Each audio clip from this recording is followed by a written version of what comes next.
ಇನ್ನು ಈ ವ್ಯಕ್ತಿಗಳ ಕೆಲವು ವೈಯಕ್ತಿಕ ಹೊಟ್ಟೆಯುರಿ ಅಸೂಹೆಯಿಂದ ಇವತ್ತು ಕೊಡಗಿನ ರಾಜಕಾರಣವನ್ನು ಈ ಮಟ್ಟಕ್ಕೆ ತಂದಿಟ್ಟಿದ್ದಾರೆ. ವಾಲ್ನೂರಿನಲ್ಲಿ ಒಂದು ಘಟನೆ ಆಯಿತು. ನಾನು ಹೋದಂಥದ್ದು ಸ್ವಲ್ಪ ಬೇಗ ಹೋಗಿದ್ದೆ, ನಂತರ ಮಂತರ್ ಅವರು ಬಂದರು. ಅದು ಆಕ್ಸಿಡೆಂಟ್ನಲ್ಲಾದಂಥ ಘಟನೆ. ಅದನ್ನು ಎಂ ಪಿ ಚುನಾವಣೆ ಸಂದರ್ಭದಲ್ಲಿ ಆಗ ಅಲ್ಲಿಗೆ ಆಗಮಿಸಿದ್ರು, ಎಲ್ಲ ಧುಮುಕಿದ್ರು, ಇದು ಕೊಲೆ ಅಂತ ಆರೋಪ ಮಾಡಿದರು. ನಾನು ಹೋಗುವಷ್ಟರಲ್ಲಿ ಅಷ್ಟು ಜನ ಸೇರಿಲ್ಲ, ನಾನು ಬಂದಮೇಲೆ ಸ್ವಲ್ಪ ಜನ ಸೇರಿದ್ರು. ಅವ್ರು ಇವ್ರ ಹತ್ರ ವಾದಕ್ಕೂ ಕೂಡ ಹೇಳಿದರು ಮಂತರ್ ಅವ್ರ ಜೊತೆ. ತಾವೆಲ್ಲ ಕೂಡ ನೋಡಿದ್ದೀರಿ. ಅದನ್ನು ಕೊಲೆ ಅಂತ ಹೇಳಿ ಅದನ್ನು 302 ರಿಜಿಸ್ಟರ್ ಮಾಡಿ ಪಾಪ ಕುಟುಂಬಸ್ಥರಿಗೆ ಸಿಕ್ಕಬೇಕಾಗಿರುವಂಥ ಪರಿಹಾರ ಅಂದರೆ ಇನ್ಶೂರೆನ್ಸನ್ನು ಕೂಡ ಕೊಡ್ಲಿಕ್ಕೆ ಬಿಡಲಿಲ್ಲ ಇವರು. ಇವತ್ತು ಎಲ್ಲಿದ್ದಾರಪ್ಪ ಇವರು? ಆ ವಾಲ್ನೂರಿನಲ್ಲಿ ನಡೆದ ಘಟನೆಯ ಕುಟುಂಬಸ್ಥರ ಪರಿಸ್ಥಿತಿ ಇವರು ಗೊತ್ತಾ? ನನಗೆ ಗೊತ್ತಿದೆ, ಹೇಳ್ತೀನಿ. ಇವತ್ತು ಅವರ ಹೇಳಿಕೆಯ ಮೇಲೆ ಅವ್ರಿಗೆ ಇನ್ಶೂರೆನ್ಸ್ ಸಿಕ್ಕುವಂಥ ರೀತಿಯಲ್ಲಿ ಆ ಪ್ರಕರಣವನ್ನು ನಾವು ಸಹಾಯ ಮಾಡಿ ಅವ್ರಿಗೆ ಇವತ್ತು ಅವ್ರ ಕುಟುಂಬಸ್ಥರಿಗೆ ಪರಿಹಾರ ಕೊಡಿಸುವಂಥ ರೀತಿಯಲ್ಲಿ ನಾವು ಕೆಲಸ ಮಾಡಿದ್ದೀವಿ. ಇವ್ರಿಗೆ ಜವಾಬ್ದಾರಿ ಇದೆ ಅವ್ರಿಗೆ. ಇವತ್ತು ವಿನಯ್ ಸೋಮಯ್ಯನವರ ಕುಟುಂಬಸ್ಥರು ಬಿಟ್ಟರೆ ಒಬ್ಬ ಇದ್ದಾನೆ ಅವ್ರ ಜೊತೆ? ಒಬ್ಬರು ಕೂಡ ಇಲ್ಲ. ಇದು ನಿಜಾಂಶ. ಬಂದರು, ಕಿರ್ಚಾಡಿದ್ರು. ನಾನು ಪದಗಳನ್ನ ಭಾಳ ಯೋಚನೆ ಮಾಡಿ ಬಳಸ್ತಾ ಇದ್ದೀನಿ. ನನ್ನ ಭಾವನೆಗೆ ತಕ್ಕಂಥ ಪದಗಳನ್ನ ಬಳಸ್ತಾ ಇಲ್ಲ. ಯಾಕಂದರೆ ನನಗೂ ಅವ್ರಿಗೂ ವ್ಯತ್ಯಾಸ, ನಮಗೂ ಅವ್ರಿಗೂ ವ್ಯತ್ಯಾಸ ಇರಬೇಕಲ್ಲ. ಆದರೆ ಅವರ ನಾಟಕವನ್ನು ಆಡಿದ್ರು, ಹೊರಟೋದ್ರು.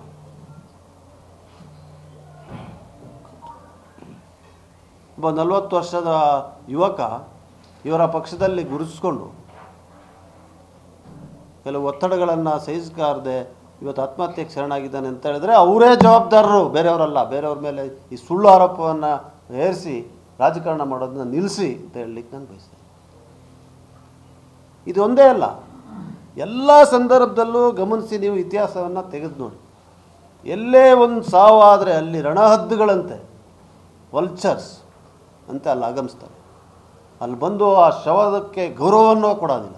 ನಾವು ಶವ ಮಾಡಿದ ಮೇಲೆ ನಿಧನನಾದಮೇಲೆ ಆತ್ಮಕ್ಕೆ ಮೋಕ್ಷ ಸಿಗಬೇಕು, ಚಿರಶಾಂತಿ ಸಿಗಬೇಕು ಅಂತ ಪ್ರಾರ್ಥನೆಯನ್ನು ಮಾಡಿ ಅದಕ್ಕಿರುವಂಥ ಆಚಾರ ವಿಚಾರಗಳನ್ನು ಪಾಲನೆ ಮಾಡೋದಂಥ ಕೆಲಸವನ್ನು ನಾವು ಮಾಡುವಂಥ ಅಲ್ಲಿಗೆ ಧುಮುಕಿ ಯಾವ ರೀತಿ ಯಾವ ಸಮಾಜದಲ್ಲಿ ಇದನ್ನು ಸಹಿಸ್ಲಿಕ್ಕೆ ಸಾಧ್ಯ ಇದೆ? ನಾವು ಶವ ಸಂಸ್ಕಾರ ಮಾಡಲಿಕ್ಕೆ ಬಿಡಲ್ಲ ಅಂತ ಬಹಿರಂಗವಾಗಿ ಹೇಳಿಕೆಯನ್ನು ಕೊಡುವಂಥ ಒಂದು ಸಮಾಜವನ್ನು ಇದ್ದೀವ ನಾವು.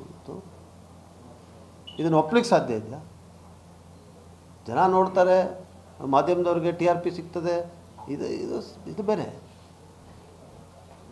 ಬಟ್ ಯಾವ ಕಾರಣಕ್ಕೂ ಕೂಡ ಒಬ್ಬ ಜವಾಬ್ದಾರಿಯುತ ವ್ಯಕ್ತಿ, ಒಬ್ಬ ಸ್ವಲ್ಪನಾರು ತಿಳುವಳಿಕೆ ಇರೋನು ಇದನ್ನು ಸಹಿಸ್ಕೊಳ್ಳೋಕ್ಕಾಗೋದಿಲ್ಲ, ಇದನ್ನು ಜೀರ್ಣಿಸ್ಕೊಳ್ಳೋಕೆ ಕೂಡ ಆಗೋದು. ಈ ಮಟ್ಟಕ್ಕೆ ಈ ರಾಜಕಾರಣವನ್ನು ತಗೊಂಡೋಗಿದ್ದಾರೆ. ಇವತ್ತು ಕೊಡಗು ಜಿಲ್ಲೆಯಲ್ಲಿ ನಾವು ಮಾಡ್ತಾ ಇರುವಂಥ ಸಕ್ರಿಯವಾದಂಥ ಕೆಲಸ, ಇವತ್ತು ನಾನು ಭಾಳ ಜವಾಬ್ದಾರಿಯಿಂದ ಹೇಳ್ತಾ ಇದ್ದೀನಿ. ನಾನು ಮತ್ತು ಮಂತರ್ ಅವರು ಓಡಾಡ್ತಾ ಇರುವಂಥ ರೀತಿ ತಲುಪ್ತಾ ನನಗಿಂತ ಹೆಚ್ಚಾಗಿ ಅವ್ರು ಮಾಡ್ತಾಯಿದ್ದಾರೆ. ಯಾಕಂದ್ರೆ ನನಗೆ ಸ್ವಲ್ಪ ಬೆಂಗಳೂರು ಜವಾಬ್ದಾರಿ ಜಾಸ್ತಿ ಇರೋದ್ರಿಂದ. ಆದರೆ ಯಾವ ಸಂದರ್ಭದಲ್ಲೂ ಕೂಡ ಇಲ್ಲಿದ್ದು ಜನರೊಂದಿಗೆ ಅವರ ಸಮಸ್ಯೆಗಳಿಗೆ ಅವರು ಕಣ್ಣೀರು ಒರೆಸುವಂಥ ಕೆಲಸವನ್ನು ಮಾಡ್ತಾ ಇರೋದನ್ನು ಸಹಿಸೋಕ್ಕಾಗದೆ ಈ ಪರಿಸ್ಥಿತಿಯನ್ನು ಕಾಯ್ತಾ ಇದ್ದಾರೆ. ಏನಾರು ಒಂದು ಸಿಗಬೇಕು, ಎಲ್ಲೋ ಒಂದು ಜನರ ಭಾವನೆಯನ್ನು ಕೆರಳಿಸ್ಬೇಕು, ಒಡಕನ್ನು ತರಬೇಕು ಸಮಾಜದಲ್ಲಿ. ಕಳೆದ 6 ತಿಂಗಳಲ್ಲಿ ನಡೆದಂಥ ಘಟನೆಗಳನ್ನು ತಾವು ಗಮನಿಸ್ತೀರಿ. ಎಲ್ಲಿದ್ದರಪ್ಪ ಇವರೆಲ್ಲ? ಎಲ್ಲಿ ಅಡಗಿಬಿಟ್ಟಿದ್ರು ಇವರು? ಆವಾಗ ಭಾವನೆಗಳಿರಲಿಲ್ವ? ಅದರಿಂದ ನಾನು ತಮ್ಮಲ್ಲಿ ಕಳಕಳೆಯಿಂದ ವಿನಂತಿಯನ್ನು ಮಾಡಿಸ್ಕೊಳ್ತಾ ಇದ್ದೀನಿ. ಮಾಧ್ಯಮ ಅಂತ ಹೇಳಿದ್ರೆ ನೀವು ಸಂವಿಧಾನದ 4ನೇ ಭಾಗ, 4ನೇ ಅಂಗ: ಶಾಸಕಾಂಗ, ಕಾರ್ಯಾಂಗ, ನ್ಯಾಯಾಂಗ ಮತ್ತು ಮಾಧ್ಯಮ. ದಯವಿಟ್ಟು ಈ ರೀತಿಯಾದಂಥ ಸಂದರ್ಭಗಳಲ್ಲಿ ನ್ಯಾಯವನ್ನು ಎತ್ತಿಡಿಯುವಂಥ ಕೆಲಸವನ್ನು ಮಾಡಿ.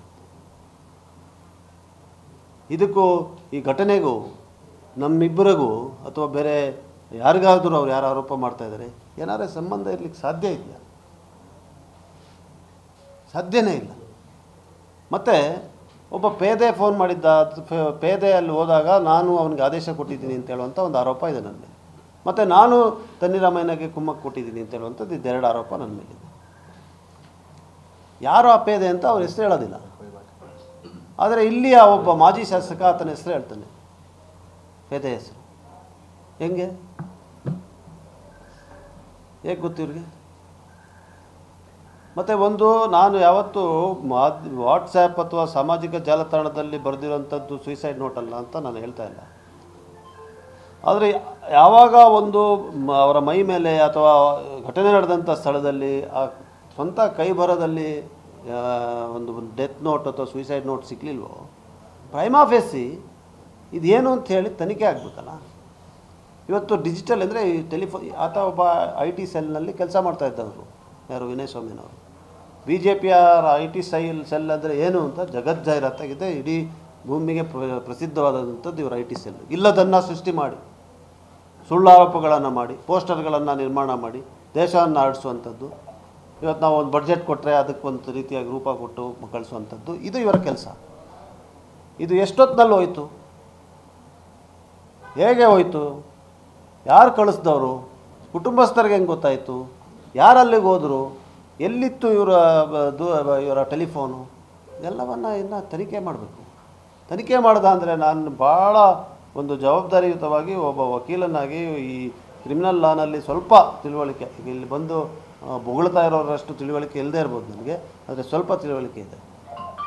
ಅದರ ಆಧಾರದ ಮೇಲೆ ನಾನು ಹೇಳ್ತಾ ಇದ್ದೀನಿ, ಇದರಲ್ಲಿ ಸತ್ಯಾಂಶ ಹೊರಗಡೆ ಬಂದೇ ಬರ್ತದೆ.